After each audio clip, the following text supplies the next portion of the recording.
Карасу-базар – один из крупнейших ремесленно-торговых центров Крымского ханства. Когда он возник и как превратился в мегаполис нового времени? Почему здесь были введены минимальные налоги и пошлины на торговлю? В чьем фактическом подчинении он находился? К концу XVI века Карасу-базар становится одним из крупнейших по количеству жителей городов полуострова. В лучшие времена его население превышало 100 тысяч человек.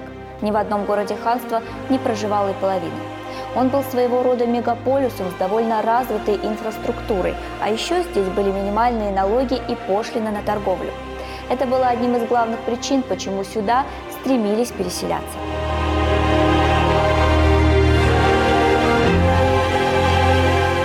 Об этом смотрите уже в эту субботу, 9 марта, в 17:35 по киевскому и в 18:35 по крымскому времени на телеканале АТР в программе «Алтын Девир». Города Крымского ханства. Карасу-базар.